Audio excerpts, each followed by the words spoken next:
Olá, tudo bem? Estou aqui para te auxiliar a resolver as atividades do PET avaliativo do primeiro ano do ensino médio. Vamos lá? Atividade 1. Considere os fenômenos abaixo. Temos aqui o fenômeno 1, que retrata o amadurecimento da banana. Percebemos aqui que umas bananas estão verdes e outras bananas estão amareladas, significando que já estão maduras. Classifique cada um deles em físico ou químico. Então, o fenômeno 1 representa um fenômeno químico, pois aqui percebemos claramente a cor que está diferente uma da outra. Então, tudo que há mudança na estrutura, que há uma mudança de cor, que há uma mudança de temperatura, formação de gás, aqui nesse caso aqui, a banana para amadurecer, ela forma o gás acetileno, motivo este que faz a banana amadurecer mais rápida. Então, se trata de um fenômeno químico. Fenômeno 2, derretimento da geleira. Temos aqui um urso e aqui, essa parte branca, o gelo derretendo. Aqui nós percebemos que é um fenômeno físico. Por que fenômeno físico? Porque aqui está acontecendo a fusão da água, ou seja, ela está sólida, a água está no seu estado físico sólido, e quando ela derrete, ela está passando para o estado físico líquido. Então, quando há mudança apenas de estado físico, que seja fusão, ebulição, condensação ou solidificação, sempre vai ser um fenômeno físico, pois está mudando apenas o estado físico. Não vai alterar a estrutura da matéria. O fenômeno 3, percebemos aqui ferrugem do prego.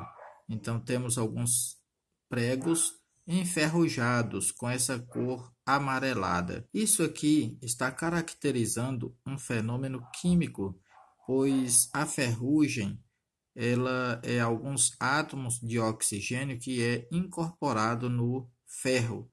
Então, percebemos logo que é um fenômeno químico, está alterando a estrutura da matéria. A quantidade de ferro aqui está recebendo uma quantidade de átomos de oxigênio. Então, é um fenômeno químico. Na situação 4, percebemos que uma pessoa está colocando açúcar na água.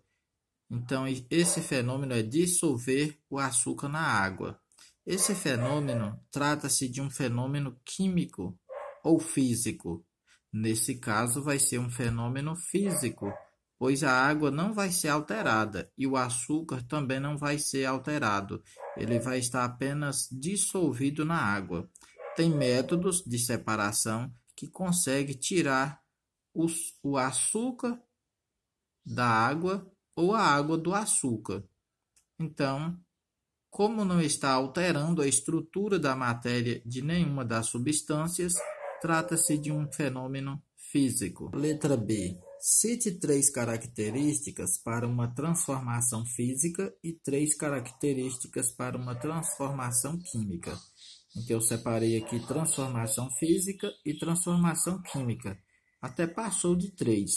Então, uma transformação física é aquela que acontece quando há mudança de estado físico, seja fusão, ebulição, solidificação, condensação, qualquer método de vaporização, como evaporação ou calefação, liquefação, ou seja, não vai alterar a estrutura da matéria. Uma dissolução também se trata de uma transformação física. E a transformação química é quando há uma mudança de cor, percebemos no amadurecimento da banana e na ferrugem do prego.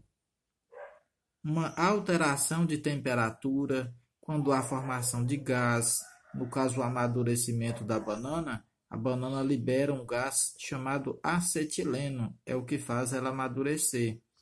Quando há formação de novas substâncias sólidas, quando há emissão de luz, é quando vai alterar a estrutura da matéria.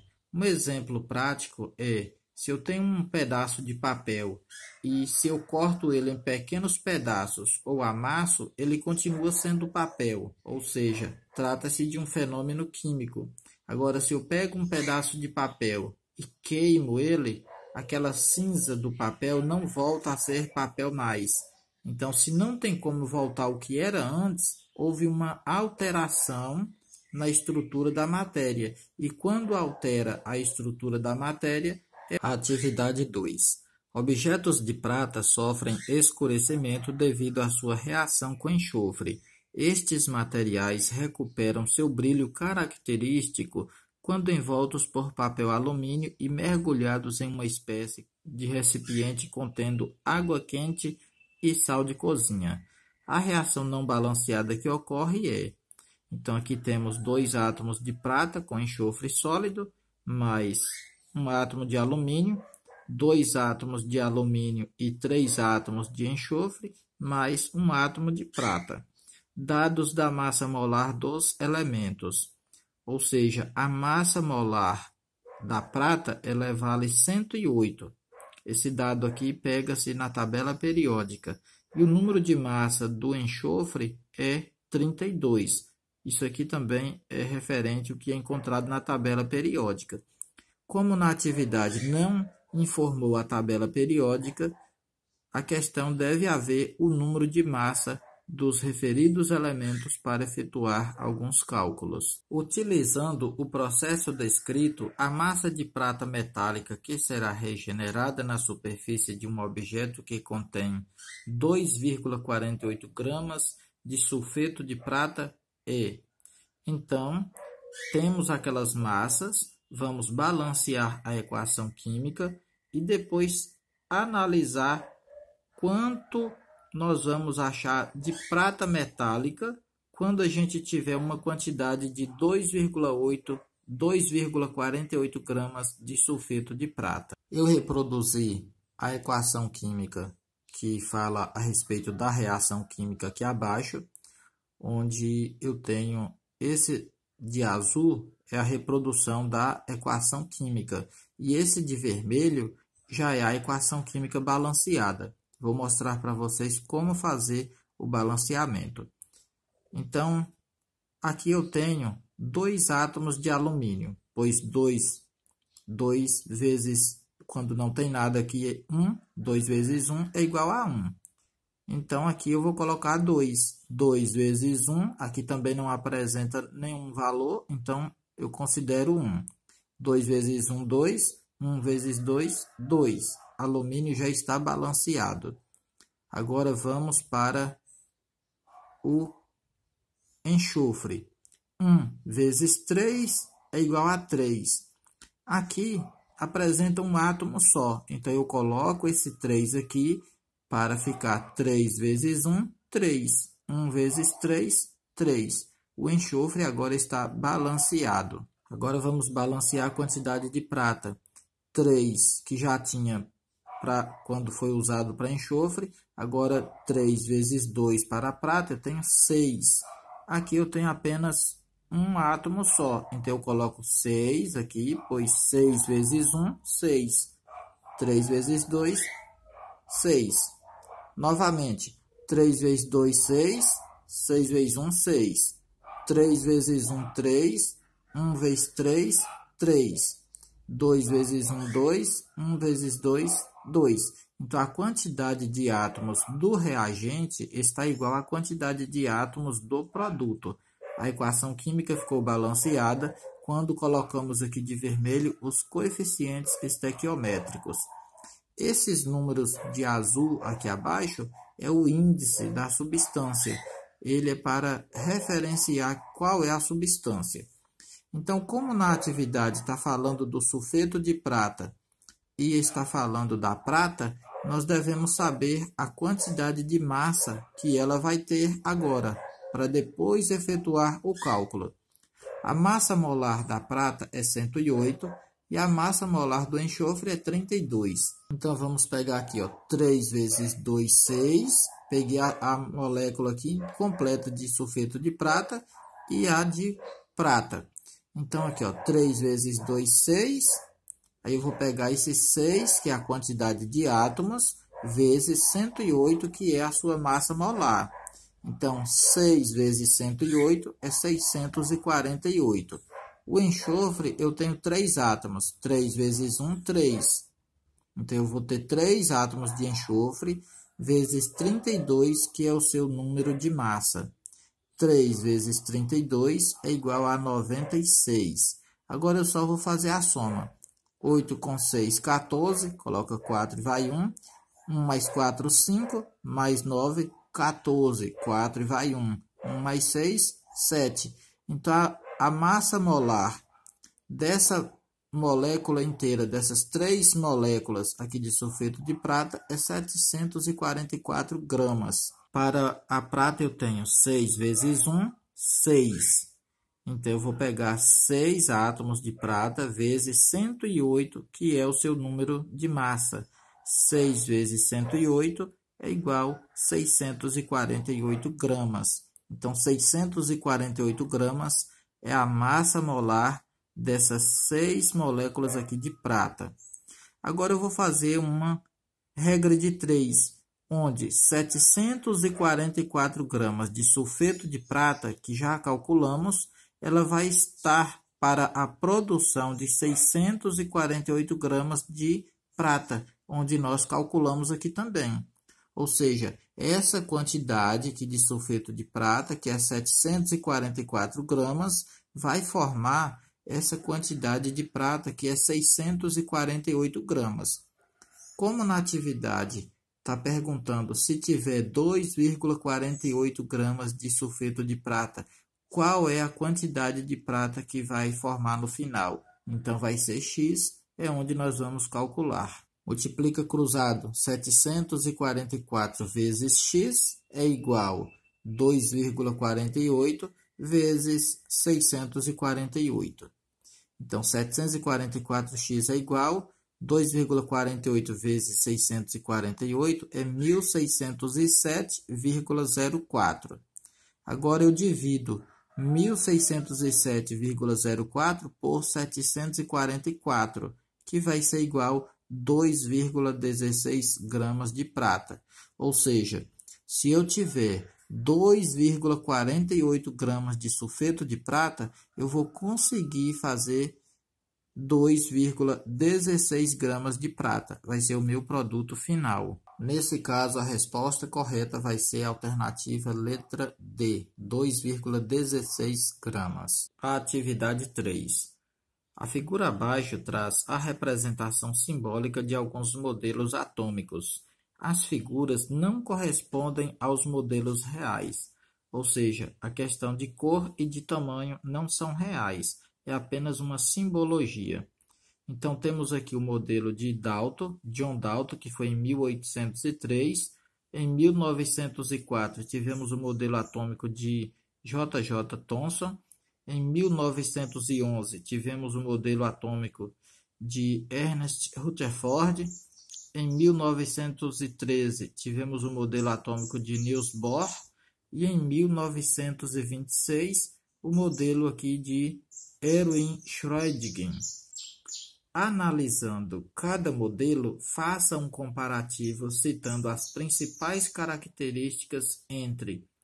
Aí temos aqui na letra A o modelo atômico de Dalton e o modelo atômico de Thomson. Então, eu fiz aqui as anotações de azul para o modelo atômico de Dalton e de vermelho as anotações para o modelo atômico de Thomson. Eu coloquei algumas que eu achei essenciais. O modelo atômico de Dalton, o Dalton afirmava que o átomo seria esférico, maciço, que é a menor parte da matéria, que é indivisível, ou seja, não consegue dividir o átomo, que o átomo também era indestrutível, ninguém conseguia destruir o átomo. E o modelo dele ficou conhecido como a bola de bilhar, que é esse primeiro modelo. Quanto ao modelo de Thomson, que é o segundo modelo do átomo, o Thomson afirmava que o átomo seria esférico, não maciço, já contradizendo com Dalton, que havia a presença de partículas pequenas e com carga no caso, os elétrons. Temos aqui o modelo de pudim de passas, onde o átomo seria essa parte toda amarelada, onde ele seria todo positivo e com algumas cargas incrustadas aqui, como se fosse uvas passas, aqui sendo as cargas negativas, que seriam os elétrons. Letra B. O modelo atômico de Rutherford e o modelo atômico de Bohr. Então, Rutherford eu anotei de vermelho e para o modelo atômico de Bohr eu anotei de azul. Rutherford ele afirmava, na época do seu modelo atômico, que o átomo teria núcleo pequeno, denso e com carga positiva, que o átomo havia uma eletrosfera com espaço vazio e com a presença de elétrons sendo carga negativa. O modelo de Rutherford ficou conhecido como sistema planetário, ou seja, comparando aí com os planetas. E o modelo atômico de Bohr, o Bohr ele afirmava que o átomo teria divisão da eletrosfera em órbitas, onde estariam os elétrons, e que essas órbitas corresponderiam aos níveis de energia, daí que surgiu o SPDF, né? A configuração eletrônica de elétrons, foi através do modelo atômico de Bohr. E os elétrons, ele afirmava que podiam saltar de uma órbita para outra ao absorver ou emitir energia. Quando o elétron ganha ou quando o elétron perde energia, eles poderiam aí estar saltando de uma órbita para outra. Afirmava também que o nível mais energético seria o mais distante do núcleo e o menos energético seria o mais próximo do núcleo. Atividade 4. O ano de 2019 foi considerado o ano da tabela periódica. Essa é uma ferramenta importante que levou anos para ser formulada como nós a conhecemos hoje. Sobre a organização da tabela periódica, é incorreto afirmar que, ou seja, eu marquei aqui a opção incorreta e todas as demais significam que estão corretas. Agora eu vou mostrar para vocês a tabela periódica e comparar o que se fala aqui em cada alternativa. Letra A. Os elementos de transição não são metais. Essa afirmativa ela é incorreta, pois os elementos de transição eles são metais. E aqui está falando que não é metal. Vou mostrar na tabela para vocês verem. Aqui temos uma parte da tabela periódica, onde ela só tem aqui até a 15. Está faltando a coluna 16, 17 e 18. Mas eu quero mostrar para vocês que os elementos de transição são apenas essa parte aqui onde está com uma cor avermelhada. Então aqui, ó, essa daqui, a família 3B, 4B, 5B, 6B, 7B, 8B, 9B, 8B, 1B e 2B, toda essa parte aqui do centro desse quadro aqui pertencem aos metais. E esses metais é chamado metais de transição. Então, por isso que essa alternativa A ela está incorreta, pois a maioria dos elementos estão localizados aqui e eles são metais sim. Letra B. Os elementos representativos de uma mesma coluna possuem o mesmo número de elétrons na última camada. Essa resposta ela está correta, sim. Se eu analisar o grupo 2 da tabela, eu vou terminar em subnível S2. Se eu analisar o grupo 1, eu vou ter o subnível S1. Então, esses elementos, eles representativos, eles, quando estão na mesma coluna, eles têm o mesmo número de elétrons na última camada. Os elementos químicos representativos é esses aqui, quando eu tenho o número e a letra A. Aqui, ó, 1A, 2A, 3A, 4A, 5A e aqui prossegue para o 6A. Aqui eu tenho o 6A, 7A e 8A. Todos esses elementos dessas colunas, eles significam que são representativos. Então, se eu analisar um elemento químico aqui da coluna 5A, significa que na última camada eu vou ter 5 elétrons. Se eu analisar um elemento aqui da família 7A, significa que na última camada dele vai ter 7 elétrons. Se eu analisar o elemento químico da família 1A, eu vou ter um elétron só, com subnível S1. Se eu olhar os elementos da família 2A, ou grupo 2A, eu vou ter o subnível S2, indicando que ele vai ter 2 elétrons na última camada. Então, essa alternativa ela é correta. Letra C. Os períodos indicam a quantidade de camadas eletrônicas preenchidas? Sim. Se eu olhar, por exemplo, o quarto período, significa que eu tenho 4 camadas. Se eu olhar aqui o sexto período, indica que eu tenho 6 camadas. Por exemplo, eu tenho aqui essa parte, essa linha primeira é o primeiro período. Aqui eu já tenho aqui o segundo período. Aqui eu tenho o terceiro período, quarto período, quinto período, sexto período e sétimo período. Esses elementos que estão separados aqui, é como se essa linha aqui completa, ela estivesse dentro desse quadrinho, pertence também ao sexto período. Essa outra linha aqui de baixo é como se ela estivesse aqui dentro aqui desse quadrinho, que é os actinídeos. Eles estão no sétimo período. Então, o elemento que estiver aqui no quarto período indica que ele tem 4 camadas eletrônicas preenchidas.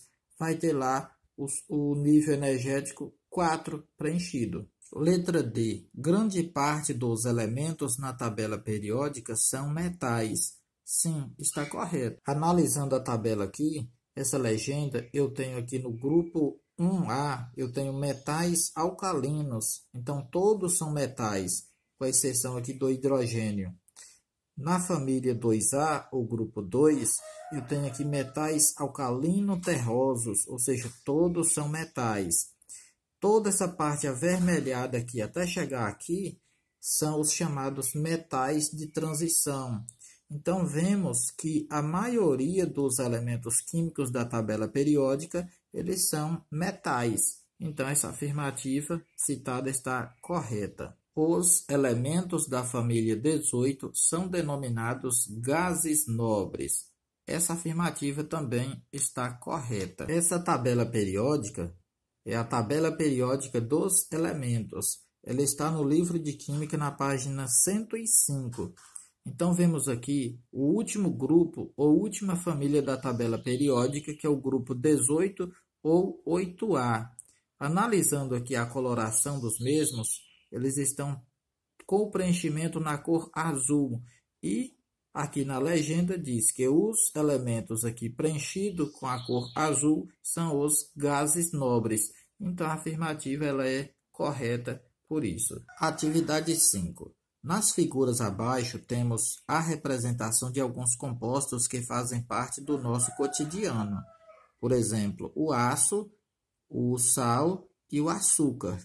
Classifique cada um quanto ao tipo de ligação química envolvida em sua constituição e cite 3 características desse tipo de ligação química.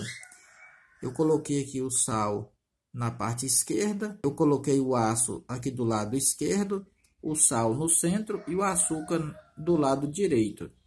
Então, o aço ele acontece através de uma ligação metálica, enquanto o sal a ligação acontece por uma ligação iônica e o açúcar vai ocorrer uma ligação covalente. Todas as 3 substâncias, o tipo de ligação é diferente. O aço é uma liga metálica, onde tem 98,5% de ferro e 0,5 a 1,7 de carbono, dentre uma composição muito pequena de outros elementos químicos.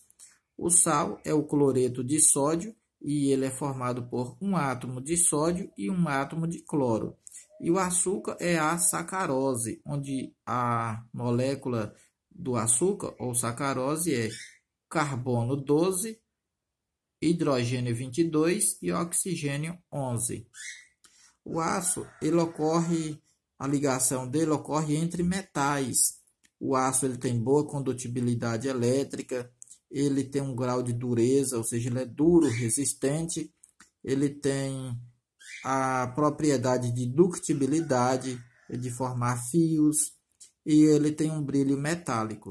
O sal, todas as moléculas que são por ligação iônica, elas são polares, ou seja, elas têm polos positivo e polos negativo quando libera seus ânions ou seus cátions.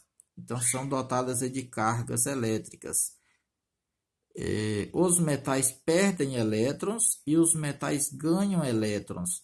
Nesse caso aqui, o sódio é um metal, a tendência dele é perder elétron. E o cloro é ametal, então ele tem tendência de ganhar elétrons, aí formando seus cátions ou ânions. O sal, quando dissolvido em água, ele conduz a eletricidade. O sal ou qualquer outro que possui ligação iônica, ele possui pontos de fusão e de ebulição elevadíssimos. Ou seja, para formar um líquido tem que ter uma temperatura muito alta. E para formar um gás ou vapor, tem que também ter uma temperatura mais elevada ainda do que a temperatura de fusão. As ligações covalentes ocorrem aqui entre os elementos químicos ametais, localizados aí do lado direito da tabela periódica. As substâncias que são ligadas por ligações covalentes possuem baixos pontos de fusão e de ebulição. Não há perca e nem ganho de elétrons, há apenas um compartilhamento de elétrons. Os elétrons de cada elemento químico vai ser compartilhado para todos os elementos químicos, diferenciando da ligação iônica que um perde e o outro vai ganhar. As substâncias moleculares que fazem ligações covalentes não conduzem corrente elétrica. Atividade 6. Svante August Arrhenius foi um químico sueco. Recebeu o Nobel de Química de 1903, em reconhecimento dos serviços extraordinários concedidos ao avanço da química pela sua teoria eletrolítica de dissociação. De acordo com os conceitos propostos por Arrhenius, defina ácidos e bases e dê 3 exemplos para cada um. Ácidos são compostos moleculares que são formados por ligações covalentes, onde há um compartilhamento de elétrons, que ao ser dissolvido em água, ele vai ionizar, gerando os íons H+, ou H3O+, que é o hidrônio. E os exemplos, eu tenho aqui um ácido clorídrico em água, um ácido bromídrico em água e o ácido sulfúrico em água. Esses ácidos, quando estão dissolvidos aqui em água, eles vão liberar aqui o hidrônio, que é a própria molécula de água, mais o átomo aqui de hidrogênio. Então, H2O, então agora eu pego esse hidrogênio, coloco para cá, vai ficar H3O+, e vai sobrar só o cloro. O cloro, por ser um ametal, ele tem tendência de ganhar elétrons, assim como as ligações iônicas. Então, eu tenho aqui o cloro, que é o ânion, representado aqui menos, indicando que ele ganha um elétron. O HBr aqui vai liberar aqui o H3O+, esse átomo de hidrogênio pula para cá, vai ficar H3O+, vai sobrar só o Br. O Br, por ser um ametal, ele vai ganhar aqui um elétron, liberando o ânion menos 1 ou menos. O ácido sulfúrico vai juntar esses átomos de hidrogênio aqui na água, liberando aí o hidrônio. Nesse caso aqui eu tenho 2 vezes 2, 4. Com 2 aqui, 6. 2 vezes 3, 6. Então, eu vou liberar 2 moléculas aqui do hidrônio. E o SO4 vai ser o ânion. Vai ser liberado aqui 2 menos, pois eu tenho aqui a proporção de 2 hidrogênios para o sulfato. Então, o sulfato vai ionizar, gerando SO4 2-. Bases são substâncias que em solução aquosa, ou seja, em soluções na presença de água, elas vão sofrer a dissociação iônica, que é a liberação dos íons, e vai liberar apenas o íon a hidroxila. OH- é chamado de hidroxila. Hidro, por causa do hidrogênio, e oxila, de oxigênio. Também é chamado de oxidrila. Então, aqui temos aqui as bases, ou os hidróxidos, como é chamado, NaOH. Todos os hidróxidos estão aqui na presença de água e eles sofrem a dissociação iônica, liberando aqui o íon negativo OH-, OH- e OH-. E o cátion vai ser os elementos químicos que sobram aqui do OH-. Então, pessoal, finalizamos aí a correção do nosso PET avaliativo do primeiro ano do ensino médio. Quero deixar aqui registrado um abraço a cada um de vocês de longe. Muito obrigado por fazer parte aí da minha vida. Obrigado por estar acompanhando aí os vídeos. Fiz com todo o esforço para melhor desenvolvimento de vocês na aprovação desse ano letivo. Então, se Deus quiser, logo, logo estaremos aí no segundo ano do ensino médio. E não esqueça de dar um like no vídeo. Não esqueça de compartilhar esse vídeo para os colegas que eu não tenho contato. E deixe registrado aí no vídeo o que vocês acharam aí da correção desse PET avaliativo. O intuito foi ajudar vocês. Antes de finalizar, quero pedir para vocês registrar aí a autoavaliação. Ou seja, agora é hora de você refletir sobre o que aprendeu ao longo do ano. Leia com atenção cada afirmativa e escolha a opção que melhor representa a sua compreensão de cada uma delas. O que aprendi em Química? Temos aqui várias afirmativas e vocês vão ler a afirmativa com carinho e marcar. Se você aprendeu, você coloca sim. Se aprendeu mais ou menos, coloca em parte. E se tiver algum conteúdo que teve muita dificuldade e não aprendeu nada sobre aquele conteúdo, vai colocar não. Eu já coloquei aqui sim, que eu espero que todos tenham aprendido, onde aqui eu tenho reconheço métodos físicos de separação de misturas. Então, sim, aprendeu sim. Reconheça a ocorrência das transformações químicas e físicas, sim, e assim sucessivamente.